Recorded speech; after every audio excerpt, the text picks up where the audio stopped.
Welcome back to News Jet update. चलिए देखते हैं झारखंड की 25 फटाफट बड़ी खबरों को। इससे पहले आप झारखंड के किस जिले से न्यूज को देख रहे हैं हमें कमेंट बॉक्स में जरूर बताएं। साथ ही डेली अपडेट रहने के लिए आप हमारे चैनल को सब्सक्राइब कर बेल आइकन को दबाना बिल्कुल ना भूलें। अगर आप न्यूज को फेसबुक में देख रहे हैं तो पेज को फॉलो और लाइक करना ना भूलें।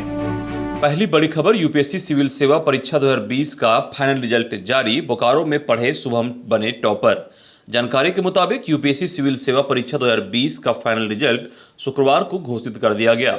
नतीजे में इस बार 761 अभ्यर्थियों को नियुक्ति के लिए अनुशंसित किया गया है।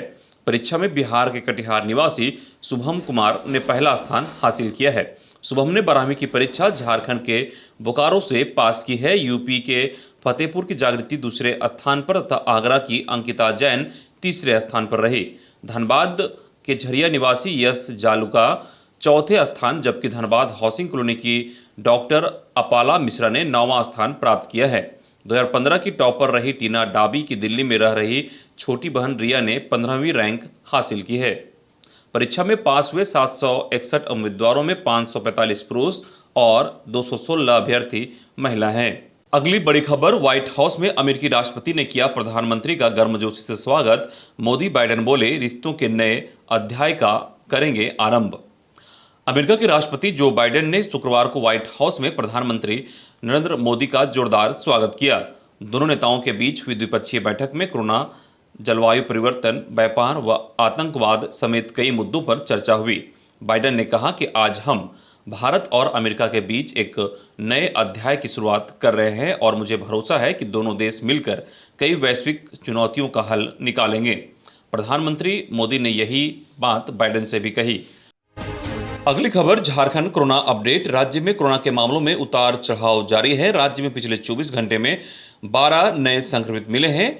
12 संक्रमित राज्य के 3 जिलों में मिले हैं, जिनमें सबसे अधिक रांची में 10, देवघर में 1 और जामताड़ा में 1 नए संक्रमित मिले हैं। वहीं पिछले 24 घंटे में राज्य भर में 5 मरीज स्वस्थ होकर घर लौटे हैं, जिनमें पश्चिमी सिंहभूम से 1 और रांची से 4 कोरोना संक्रमित ठीक होकर घर लौटे हैं। कुल सक्रिय केस की बात करें तो राज्य के 11 जिलों में अब 72 सक्रिय मामले रह गए हैं, जिनमें बोकारो में 4, चतरा में 4, धनबाद में 2, पूर्वी सिंहभूम में 5, जामताड़ा में 6, खूंटी में 1, लातेहार में 1, लोहरदगा में 3, रांची में 40, सरायकेला में 3 और पश्चिमी सिंहभूम में 3 सक्रिय मामले हैं।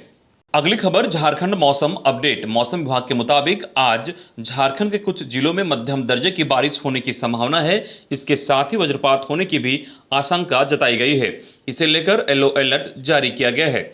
मौसम वैज्ञानिकों की माने तो झारखंड में 30 सितंबर तक रुक रुक कर बारिश होने की उम्मीद है। शुक्रवार को लेकर मौसम विभाग द्वारा किए गए पूर्वानुमान के अनुसार गढ़वा और चतरा जिलों के कुछ हिस्सों में बादल गरजने की संभावना जताई गई है। मौसम विभाग ने बताया कि इस दौरान हल्के से मध्यम दर्जे की बारिश भी हो सकती है। मौसम वैज्ञानिकों ने कहा कि इस दौरान वज्रपात भी हो सकते हैं। उन्होंने लोगों से अपील करते हुए कहा कि वो इस दौरान घरों से बाहर नहीं निकले और सावधान और सुरक्षित रहें। अगली बड़ी खबर, झारखंड सरकार ने कई डीएसपी का किया तबादला। झारखंड सरकार ने कई पुलिस उपाधीक्षक का तबादला कर दिया है। इसका आदेश गृह विभाग के अवर सचिव धनेश कुमार ने 24 सितंबर को जारी कर दिया। प्रदीप उरांव पुलिस उपाधीक्षक झारखंड जगुआर रांची को स्थानांतरित करते हुए अगले आदेश तक अनुमंडल पुलिस पदाधिकारी बरहवा जिला साहेबगंज के पद पर पदस्थापित किया गया है। वहीं शंभू कुमार सिंह पुलिस उपाधीक्षक विशेष शाखा झारखंड को स्थानांतरित करते हुए अगले आदेश तक अनुमंडल पुलिस पदाधिकारी टंडवा चतरा के पद पर पदस्थापित किया गया है। अमित कुमार सिंह पुलिस उपाधीक्षक झारखंड जगुआर रांची को स्थानांतरित करते हुए अगले आदेश तक अनुमंडल पुलिस पदाधिकारी बड़कागांव हजारीबाग के पद पर पदस्थापित किया गया है। वहीं धीरेन्द्र नारायण बाका पुलिस उपाधीक्षक भ्रष्टाचार निरोधक ब्यूरो झारखंड रांची को स्थानांतरित करते हुए अगले आदेश तक अनुमंडल पुलिस पदाधिकारी सारठ के पद पर पदस्थापित किया गया है। वहीं विकास पांडे अनुमंडल पुलिस पदाधिकारी टंडवा चतरा को स्थानांतरित करते हुए अगले आदेश तक झासुप 1 डोरंडा रांची के पद पर पदस्थापित किया गया है। अमोद नारायण सिंह अनुमंडल पुलिस पदाधिकारी सारठ देवघर को स्थानांतरित करते हुए अगले आदेश तक पुलिस उपाधीक्षक भ्रष्टाचार निरोधक ब्यूरो झारखंड रांची के पद पर पदस्थापित किया गया है। वहीं मोहम्मद नेहालुद्दीन अनुमंडल पुलिस पदाधिकारी बड़कागांव हजारीबाग को स्थानांतरित करते हुए अगले आदेश तक पुलिस उपाधीक्षक विशेष शाखा झारखंड रांची के पद पर पदस्थापित किया गया है। अगली बड़ी खबर, झारखंड विधानसभा की प्राक्कलन समिति ने की विकास योजनाओं की समीक्षा। झारखंड विधानसभा की प्राक्कलन समिति के सभापति दीपक बिरुआ की अध्यक्षता में शुक्रवार को परिसदन खूंटी में आयोजित बैठक में विभिन्न विभागों द्वारा पिछले 3 वर्षों के दौरान क्रियान्वित योजनाओं की समीक्षा की गई। बैठक में समिति के सदस्य और विधायक नारायण दास और लंबोदर महतो शामिल थे। बैठक में विभिन्न विभागों के पदाधिकारियों द्वारा प्रतिवेदन प्रस्तुत किए गए। मौके पर योजनाओं के प्राक्कलन और खर्च का ब्यौरा, उपयोगिता प्रमाण पत्र सहित अन्य बिंदुओं पर विचार विमर्श किया गया। साथ ही संबंधित अधिकारियों को आवश्यक दिशा निर्देश दिए गए। अगली खबर जनहित से है। झारखंड वृद्धा पेंशन योजना के लिए आप ऐसे आवेदन कर सकते हैं, मिलेंगे प्रति माह 1000।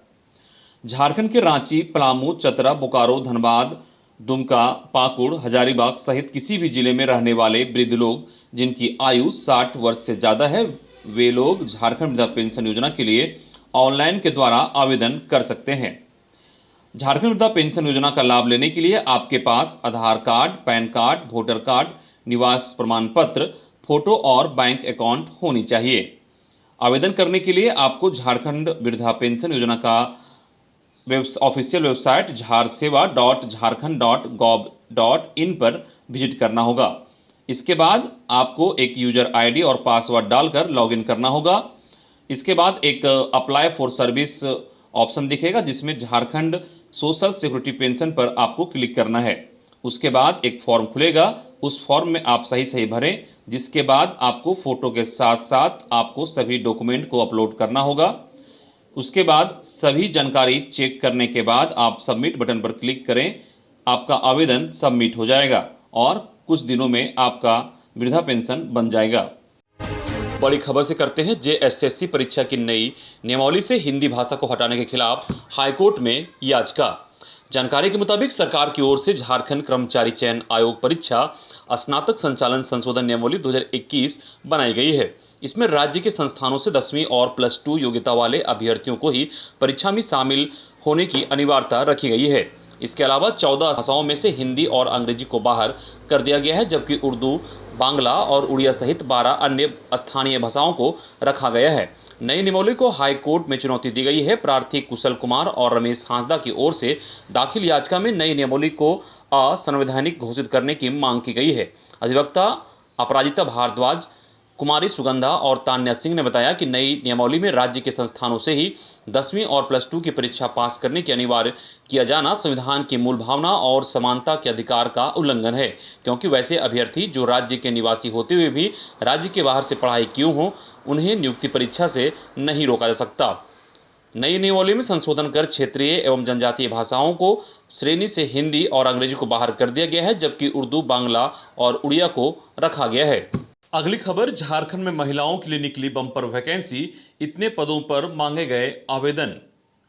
जानकारी के मुताबिक झारखंड के लोगों के लिए एक बड़ी खबर है। दरअसल झारखंड शिक्षा परियोजना परिषद ने शिक्षक सहित विभिन्न पदों पर भर्ती के लिए नोटिफिकेशन जारी किया है।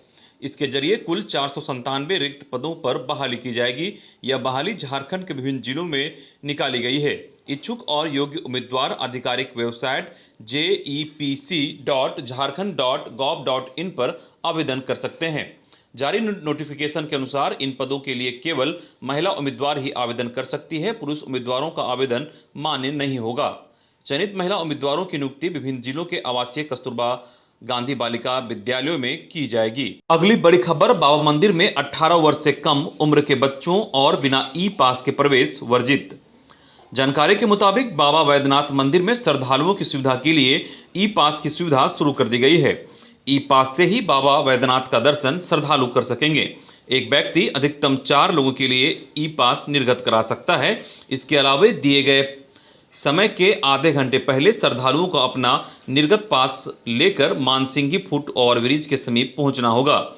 वहां स्वास्थ्य संबंधी मानकों की जांच करते हुए श्रद्धालुओं को ओवरब्रिज के माध्यम से मंदिर में प्रवेश की अनुमति दी जाएगी। बिना ई पास के आने वाले श्रद्धालुओं को दर्शन की अनुमति नहीं होगी। उपायुक्त मंजूनाथ भजंत्री ने कहा कि कोविड-19 के खतरे को देखते हुए बुजुर्ग, बीमार व्यक्ति और 18 वर्ष से कम उम्र के बच्चे, स्वास्थ्य लाभ ले रही महिलाओं के प्रवेश की अनुमति नहीं है। अगली बड़ी खबर, अस्थायीकरण नहीं होने पर किसान मित्र करेंगे आंदोलन।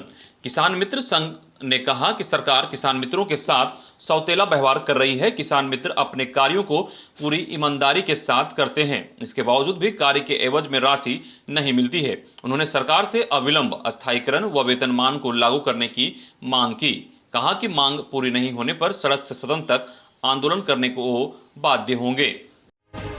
अगली खबर, अब प्रति माह एसएमसी की बैठक नहीं होने पर प्रधानाध्यापक होंगे कार्रवाई के शिकार। जानकारी के मुताबिक विभिन्न स्तर के सरकारी विद्यालयों में शिक्षक शिक्षिकाएं व छात्र छात्राओं की 100% उपस्थिति व गुणवत्ता युक्त कक्षा संचालन को बढ़ावा देने के लिए जामताड़ा जिले के विभिन्न श्रेणी के 1030 विद्यालयों में प्रत्येक माह की 25 तारीख को विद्यालय स्तर पर विद्यालय प्रबंधन समिति की बैठक होगी। इस संबंध में जिला शिक्षा पदाधिकारी अभय शंकर ने प्रखंड शिक्षा प्रचार पदाधिकारी, प्रखंड कार्यक्रम पदाधिकारी, समग्र शिक्षा परियोजना कर्मियों को पत्र के माध्यम से निर्देश जारी किया है। बैठक नहीं होने पर संबंधित प्रधानाध्यापक पर कार्रवाई होगी। निर्देश में कहा गया है कि विद्यालयों के बाल संसद शिक्षक शिक्षिका स्वयं पहल कर विद्यालय प्रबंधन समिति को निर्धारित तिथि व समय में बैठक कक्ष तक पहुंचाने का प्रेरित करें। अगली खबर जमशेदपुर से है, जहां धू-धू कर जल उठी नैनो कार, बाल बाल बच गए 3 सवार। खबर के अनुसार घाटशिला मुसाबनी में शुक्रवार की शाम एक चलती हुई नैनो कार में आग लग जाने से अफरा तफरी मच गई। हालांकि कार पर सवार 3 लोगों को सुरक्षित निकाल लिया गया। इस घटना में कार पूरी तरह से जल गई है। जानकारी के अनुसार कोवाली थाना क्षेत्र के हल्दी पोखर मुस्लिम बस्ती निवासी मोहम्मद हासिम अपने पीले रंग की नैनो कार से शुक्रवार शाम लगभग 5 बजे मुसाबनी से हल्दी पोखर की ओर जा रहे थे। कार सामुदायिक स्वास्थ्य केंद्र केंदाडी के कुछ दूरी पर पहुंची थी कि कार के इंजन में आग लग गई और देखते ही देखते कार पूरा जल गया। अगली बड़ी खबर, कैबिनेट की बैठक 28 सितंबर को। जानकारी के मुताबिक झारखंड सरकार के कैबिनेट की बैठक 28 सितंबर को होगी। मुख्यमंत्री की अध्यक्षता में होने वाली बैठक में राज्य के विकास से संबंधित महत्वपूर्ण मुद्दों पर विचार के बाद फैसला लिया जाएगा। जानकारी के अनुसार कैबिनेट में राज्य सरकार कई बड़ी नीतियों को हरी झंडी देगी। इनमें से electrical vehicle policy, ethanol policy, pharma park policy सहित अन्य शामिल हैं।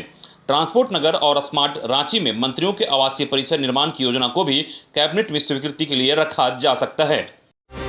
अगली बड़ी खबर, ग्राम पंचायतों में 1 माह में नियुक्ति प्रक्रिया पूरी करने का निर्देश। झारखंड के त्रिस्तरीय पंचायतों में 2 अक्टूबर से 21 जनवरी तक पीपल्स प्लान कैंपेन चलाया जाएगा। इस दौरान ई ग्राम स्वराज पोर्टल पर सारी योजनाओं को अपलोड भी किया जाएगा। शुक्रवार को पंचायती राज सचिव और पंचायती राज निदेशक ने अभियान की सफलता के लिए अधिकारियों के संग बैठक की। इस अवसर पर पंचायती राज सचिव ने कहा कि पंचायती राज की सभी योजनाओं को धरातल पर उतारना समय की मांग है। अधिकारी अपने दायित्व को प्रतिबद्धता से पूरा करें। पंचायती राज सचिव राहुल शर्मा ने 15वें वित्त आयोग की राशि को हर हाल में समयबद्ध खर्च करने का निर्देश सभी जिलों को दिया। सचिव ने स्पष्ट कहा है कि ग्राम पंचायत, पंचायत सचिव, जिला परिषद को आवंटित टाइड अनटाइड फंड की राशि खर्च करने में कोताही न बरती जाए। इस अवसर पर पंचायती राज निदेशक राजेश्वरी बी ने सभी जिलों को निर्देशित किया कि पंचायतों में 1 माह के अंदर कनीय अभियंता और कंप्यूटर ऑपरेटर की सारी नियुक्ति प्रक्रिया पूरी करें। जितनी भी रिक्त पद हैं इसमें समयबद्ध बहाली प्रक्रिया प्रारंभ करने का उन्होंने निर्देश दिया। अगली बड़ी खबर, दुमका, हजारीबाग व पलामू मेडिकल कॉलेज में 2 साल से नामांकन बंद रहने के खिलाफ सड़क पर उतरी झारखंड जनतांत्रिक महासभा। झारखंड के 3 मेडिकल कॉलेजों में पिछले 2 सालों से नामांकन बंद है। विदित हो कि सत्र 2019 में झारखंड के 3 मेडिकल कॉलेजों दुमका, हजारीबाग और पलामू में 300 छात्रों का नामांकन हुआ। उसके बाद से नामांकन बंद है। इसको लेकर शुक्रवार को झारखंड जनतांत्रिक महासभा की ओर से जमशेदपुर जिला मुख्यालय पर जोरदार प्रदर्शन करते हुए जिले के उपायुक्त को राज्य के मुख्यमंत्री के नाम एक मांग पत्र सौंपा। मांग पत्र के माध्यम से महासभा के दीपक रवि ने बताया कि पिछले 2 सत्र से तीनों मेडिकल कॉलेजों में नामांकन नहीं होने से 600 छात्रों का भविष्य अधर में लटक गया है। मुख्यमंत्री से अविलंब तीनों मेडिकल कॉलेजों में पढ़ाई शुरू कराए जाने की मांग की। अगली खबर, राज्य में अक्षम सरकार, अपराधी बेलगाम, रघुवर दास। झारखंड में अराजकता और भय का माहौल हो गया है। इस सरकार में अपराधी बेलगाम हो गए हैं। इस अक्षम और निष्क्रिय सरकार के कारण राज्य में कानून व्यवस्था की स्थिति पूरी तरह से चौपट हो गई है। चौपट हो भी कैसे नहीं, मंत्री, विधायक, अधिकारी सब के सब केवल और केवल तुष्टीकरण की राजनीति में व्यस्त हो गए हैं। हर काम में सरकार अपना वोट बैंक देख रही है। उक्त बातें झारखंड के पूर्व मुख्यमंत्री सह भाजपा के राष्ट्रीय उपाध्यक्ष श्री रघुवर दास ने कही। अगली बड़ी खबर, कोडरमा में हत्या के प्रयास मामले में अभियुक्तों को 10 वर्ष सश्रम कारावास की सजा। हत्या के प्रयास के 2 अभियुक्तों को 10 वर्ष सश्रम कारावास की सजा सुनाई गई है। साथ ही दोषी पाए गए सभी धाराओं में 10,000 रुपये जुर्माना भी लगाया गया है। जिले के सतगावा थाना क्षेत्र अंतर्गत धर्मपुर माधोपुर निवासी लालमणि विश्वकर्मा को जबरन स्कॉर्पियो में बैठाकर हत्या करने के लिए ले जाने एवं चाकू से गर्दन पर मारकर गंभीर रूप से घायल करने के आरोपी गौतम विश्वकर्मा और नीतू पासवान को सजा सुनाई गई है।